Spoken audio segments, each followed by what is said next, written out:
Ever cut someone off and never looked back? Right, I did, if so. I know what you're probably thinking, that this is another petty sibling drama where one sister gets her feelings hurt because she didn't get invited to something, and now she's being dramatic. But no, this wasn't a misunderstanding or a case of lost mail or an awkward scheduling error. This was deliberate, cold, polished like a damn marble countertop. My own sister, Tessa, planned a family ski trip with our parents, their friends, and even Greg's annoying cousin, the one who talks through movies and drinks your wine like it's tap water, and left me out on purpose. Not by accident. On purpose. And the worst part? She didn't even have the guts to call me. She told them, and I quote, "I just don't want any drama this year." Now imagine this. It's a Thursday night. You've had a long day, you're half a glass deep into a $12 bottle of cab you forgot was open in the fridge, and you're checking your email just to clear out some spam before bed. And there it is. A forwarded thread. Subject line, trip details, Breckenridge. I blinked. Breckenridge? Wait, what? I click. I scroll. Names, confirmations, reservations, laughing little exchanges between my parents and Tessa about ski rentals, meal plans, and how nice it'll be to get away with just the fun crew this year. My name isn't there. Not once. Not even a "Hey, did Dana see this?" Nothing. My stomach drops like I missed a step on the stairs. I reread it again. Then again. And that's when I saw it. Greg, ever the passive-aggressive prince, had replied to Tessa saying, "Glad we kept it simple. No need for old tensions flaring up in the mountains." I stared at that screen for a full 5 minutes. Not moving. Not breathing, really. Just sitting there in that weird fluorescent light of betrayal, where everything feels cold and distant. Like your own blood has turned on you in a group chat. Now, I've always been the one with a little more texture in the family. Tessa, the polished one, the golden child with the tidy suburban kitchen and a hubby who grills on weekends and gets his khakis dry cleaned. Me? I'm rougher around the edges, more direct. I've been through a divorce, I've had therapy, I've made peace with not having kids, and I don't wear fake smiles to Thanksgiving dinners just because someone thinks silence is classier than confrontation. But drama? Drama is the word people use when they don't want to admit they've made a decision that hurts you, and they don't want to deal with the aftermath. You know what stung the most? The fact that my parents went along with it. My dad, who once cried when I fixed his credit after years of late payments, didn't even call me. My mom, who I helped take to every doctor's appointment during her ankle surgery, didn't even text. Not even a "Hey honey, we'll do something just us next month." They just left. Like my presence would somehow taint their little snowy escape. And while they were busy packing their gear and planning matching thermals, guess where Tessa and Greg were living? In my house. My actual, physical house. The one I inherited from my aunt, the one I spent 3 months renovating, repainting, and gutting the old bathroom in with my own 2 hands. They were staying there temporarily, or at least that's what it was supposed to be. Just until their kitchen remodel was done.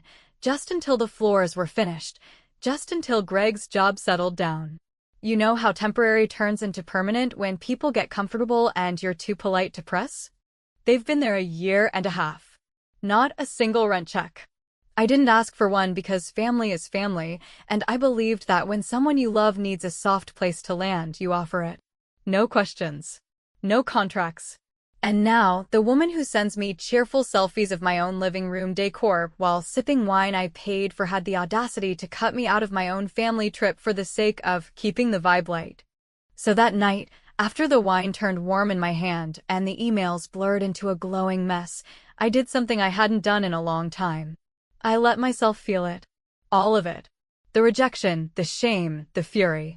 I thought about every time I sat at their kitchen table nodding politely through one of Greg's lectures on tax brackets.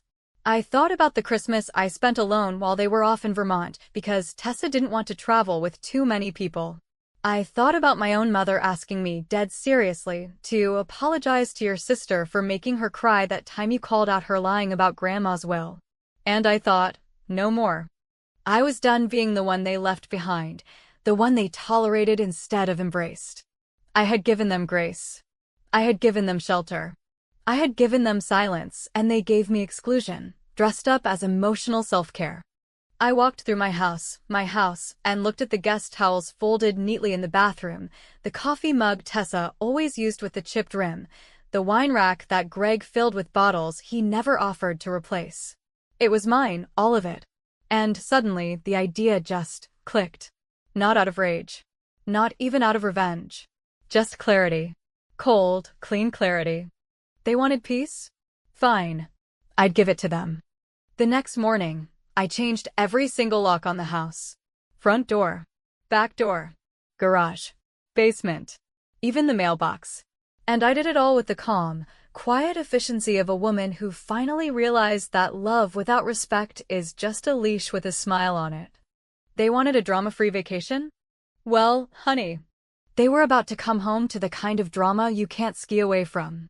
You ever start replaying old conversations in your head, the ones you let slide at the time because you told yourself it wasn't worth the argument, only to realize much later, maybe too late, that every little comment, every subtle glance, every quiet exclusion was part of a much bigger picture that you didn't want to believe was real? That's exactly what happened to me once I changed those locks and sat down in the living room of my own home, finally alone. Finally undisturbed by the scent of Tessa's overpriced candles or Greg's constant stomping up and down the hallway in those ridiculous indoor Crocs he swore by. I sat there and let silence pour in through the cracks of a house that had stopped feeling like mine long before I twisted the screwdriver on the last deadbolt. It's funny, when Tessa first asked me if she and Greg could stay in the house, it was on one of those rainy Sunday afternoons, the kind where everything feels half-lit and nostalgic. And you almost forget that some people are capable of taking advantage of kindness and turning it into currency they never intend to repay.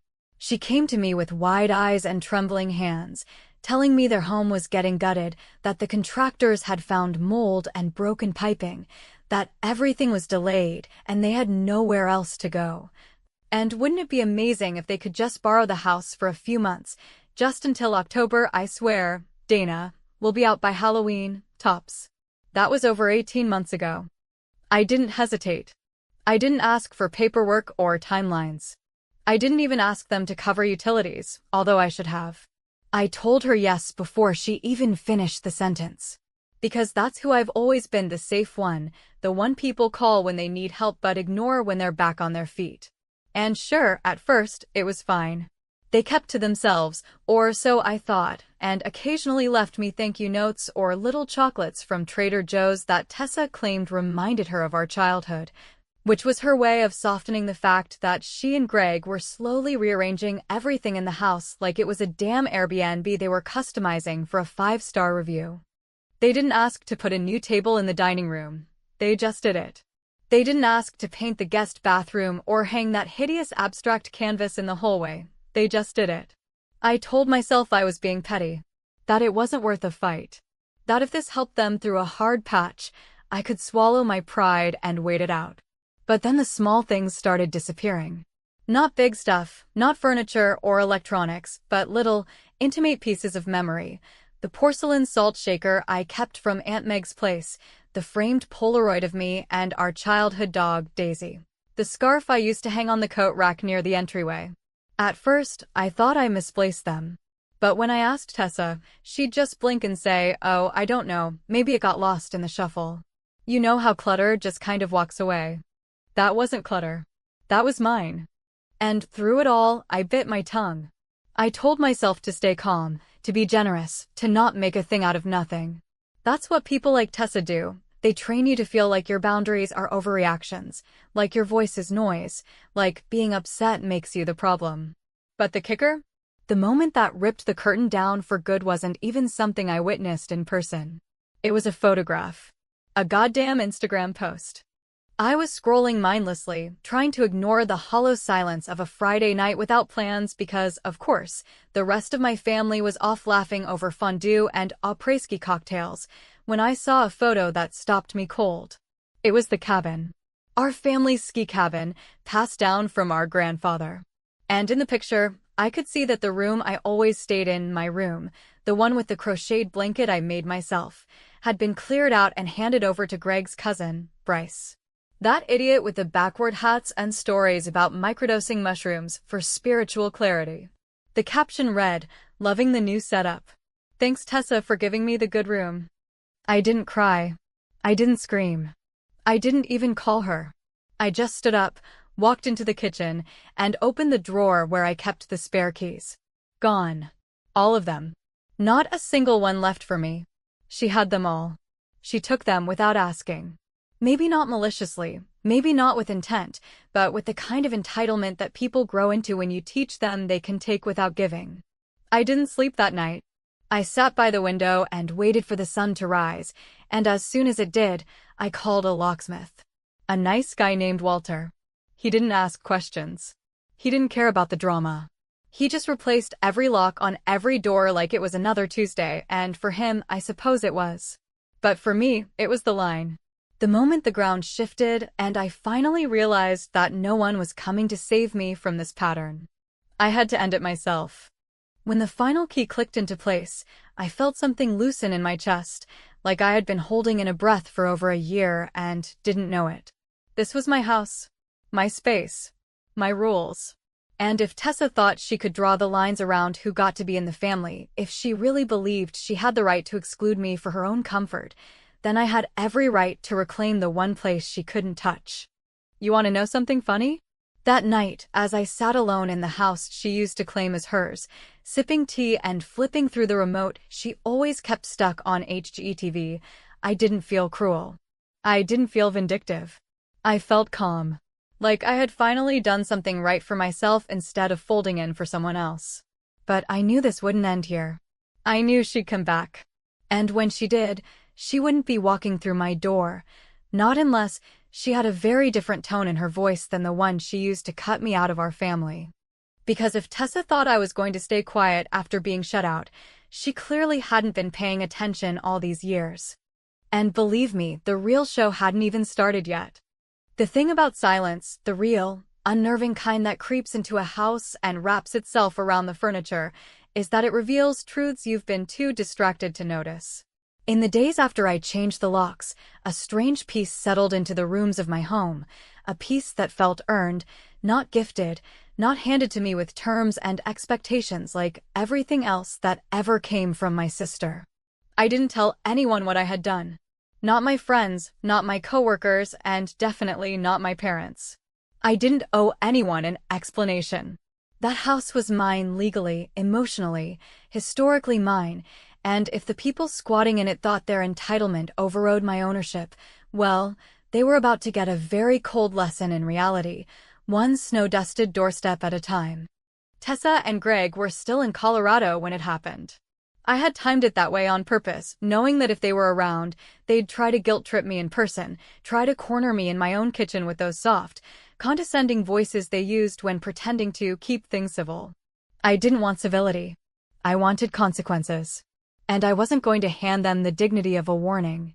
When they left for Breckenridge, they had packed skis, gloves, matching thermal underwear, and a sense of smug security that comes from believing you're the center of someone else's orbit, that no matter how many times you push or exclude them, they'll keep rotating around you like some obedient little moon.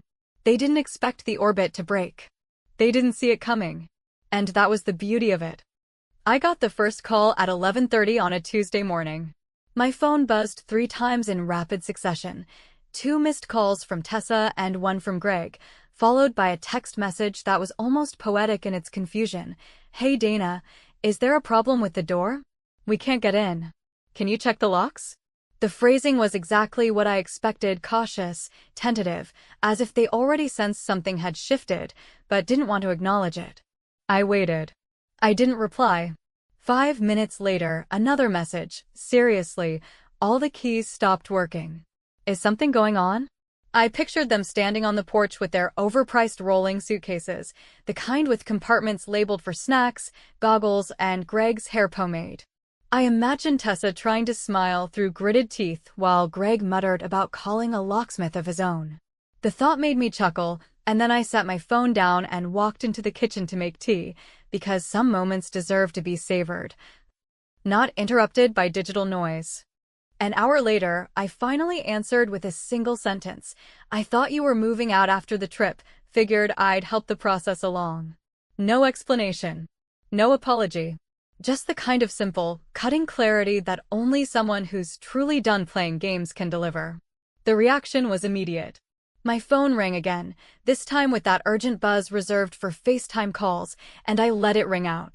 I wasn't interested in theatrics. I wasn't going to stand in my living room watching Tessa cry in real time while Greg loomed behind her like a disappointed vice principal. I knew what they would say. That it was unfair, that I had blindsided them, that I was making something out of nothing, and above all else, that I was being dramatic. The irony would have been almost laughable if it didn't sting so deep.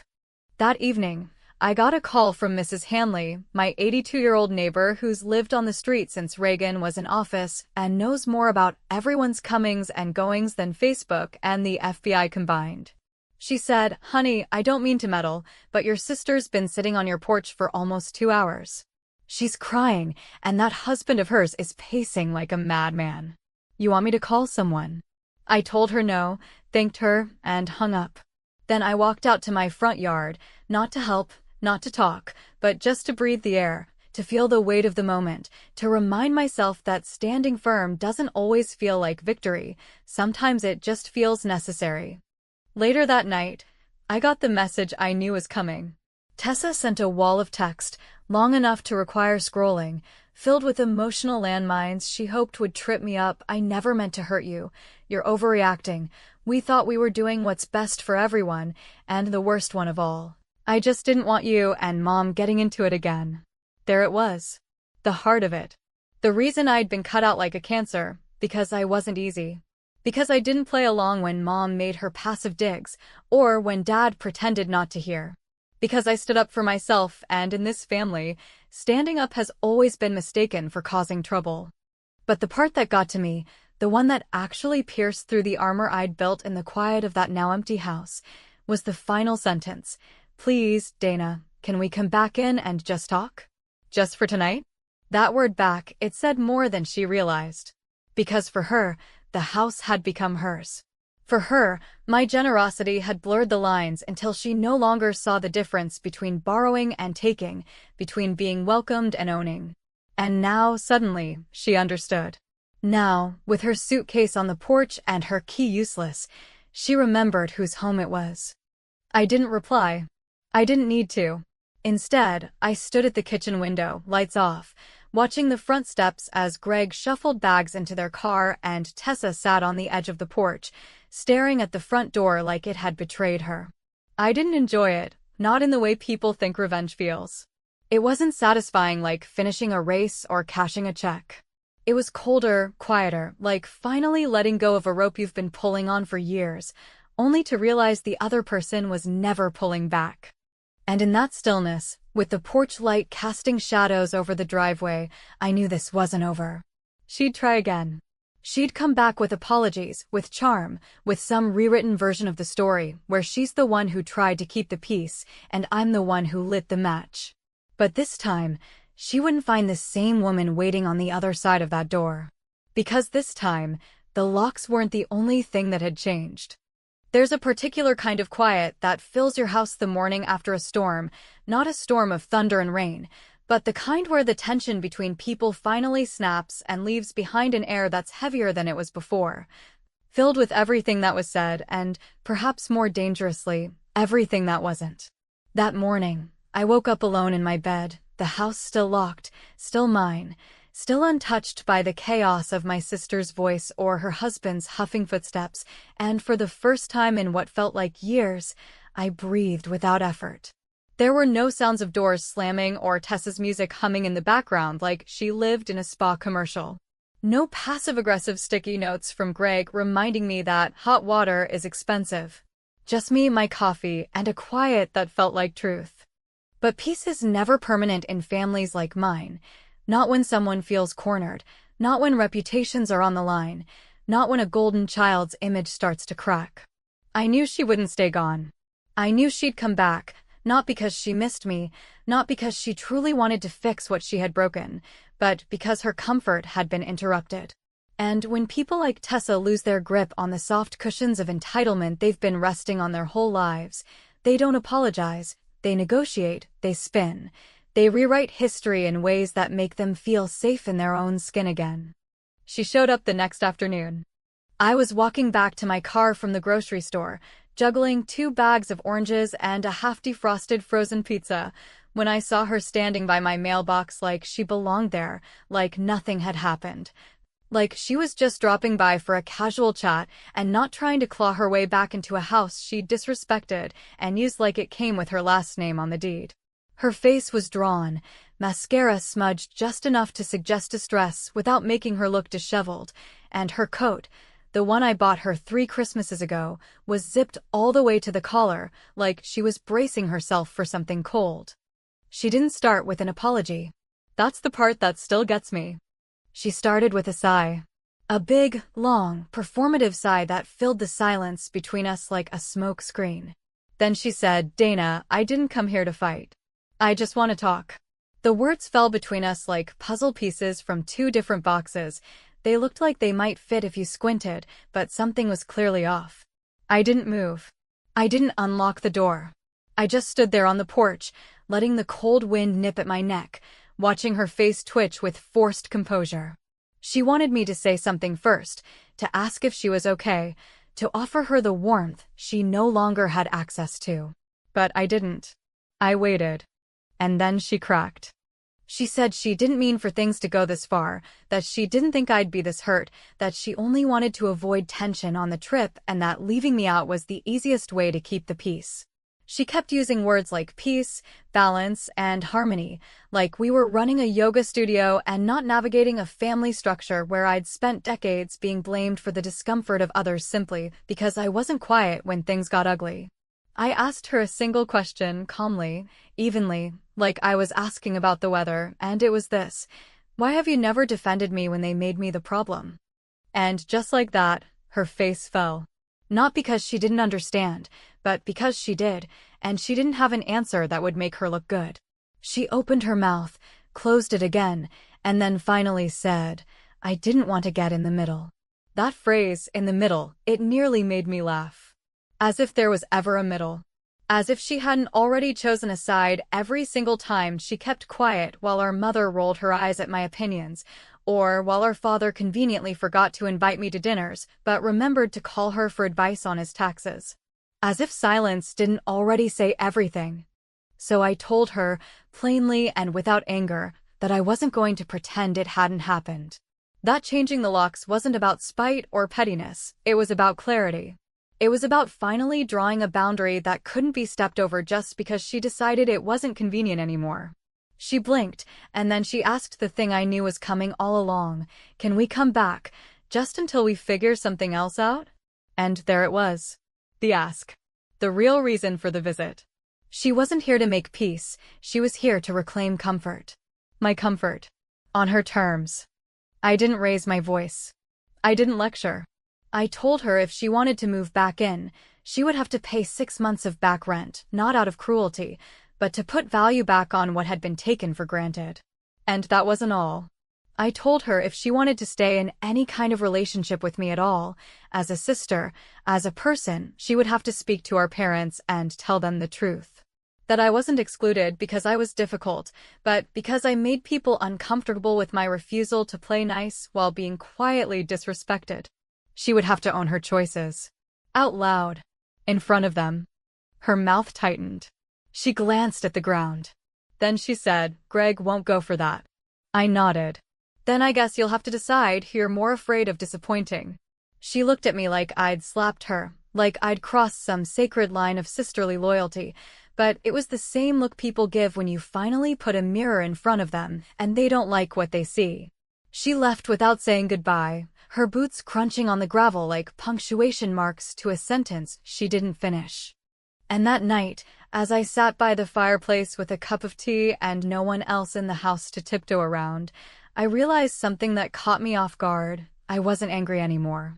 I wasn't even sad. I was just done. Done negotiating for space in a family that only values silence and convenience. Done folding myself smaller so other people could feel more comfortable in rooms I helped build.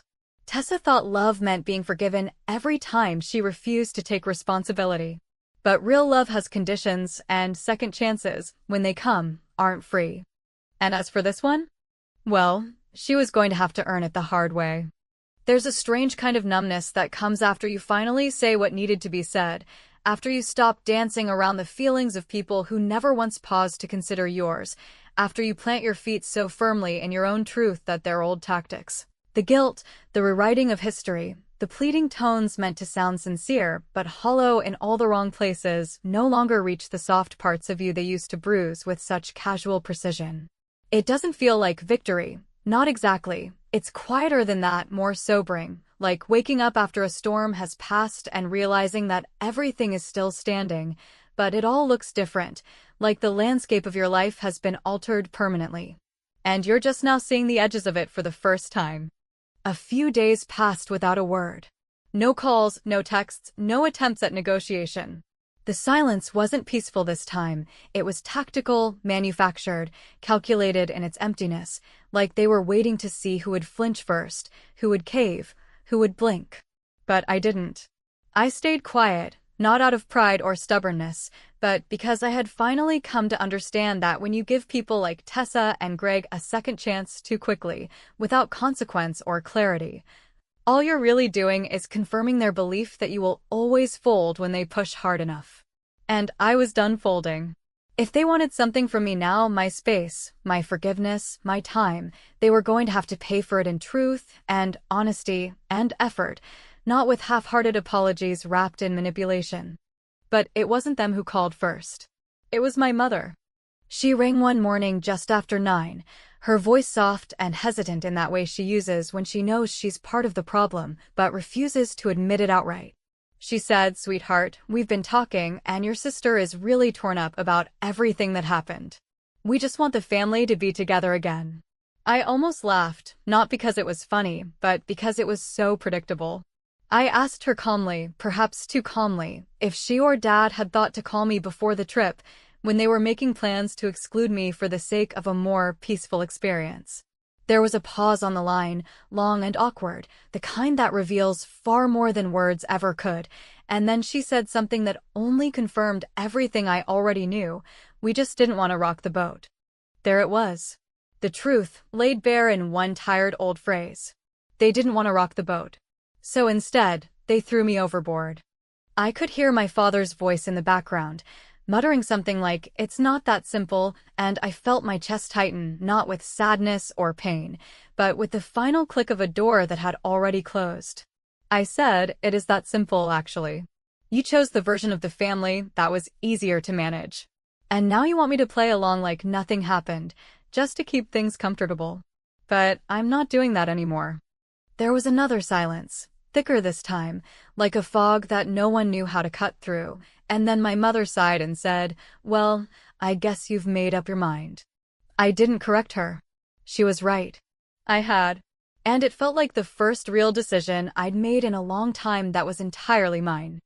That evening, as if on cue, Tessa sent a long text message, the kind that fills up your entire screen and requires scrolling to see the end, filled with just enough self-awareness to seem honest, but still carefully worded to avoid full accountability. She said she hated how things turned out, that she never imagined it would get this bad, and that she really wanted to start fresh, with boundaries this time, with respect. She didn't mention Greg. She didn't mention the ski trip. She didn't offer the back rent, or the public apology I'd asked for. Instead, she said something that stuck with me in all the worst ways. "Let's not let this small thing tear us apart." Small thing. That phrase looped in my head like a bitter echo, because what she saw as small was the culmination of decades of erasure, of being the sister who was tolerated but never embraced, of being left out, overlooked, blamed, and then asked to smile through it because making waves would upset the fragile balance they all pretended was harmony. It wasn't a small thing. It was the final straw on a mountain of overlooked slights and buried betrayals, the moment when I finally stopped asking myself if I was overreacting and started asking why I let it go on for so long. I didn't respond to her message. Instead, I walked out to the porch with a cup of tea, the evening air heavy with the smell of rain and cut grass, and looked down at the new welcome mat I'd placed there the day before. It read, "No drama allowed." Simple. Ironic. Fitting. A line drawn in coarse outdoor fabric, but a line all the same. As the light faded from the sky and the quiet of the neighborhood settled around me like a blanket I didn't ask for, but had finally earned, I thought about everything that had led to this moment. I thought about the childhood summers Tessa and I spent building pillow forts and trading secrets, the late-night phone calls in college when she cried over boys who didn't love her back, the birthday dinners I always organized even when no one offered to help. I thought about all the ways I had shown up, not perfectly, not without flaws, but consistently, with love, even when it wasn't returned. And I thought about the kind of woman I was finally becoming, not hardened, but clearer, not bitter, but awake, not cruel, but finally, firmly unwilling to be used under the guise of keeping the peace. Maybe I went too far. Maybe changing the locks and laying down ultimatums made me seem cold or unforgiving. Maybe I burned a bridge that could have been repaired. Or maybe, just maybe, I stopped letting people walk across me to get to the comfort they didn't earn. And if you're wondering whether I regret it, whether I wish I had just let it go and let them back in like nothing happened, I don't. Because the truth is, drama-free isn't about pretending everything's fine. It's about creating a life where you no longer have to explain why you won't let people hurt you twice. And sometimes, that costs more than people are willing to pay.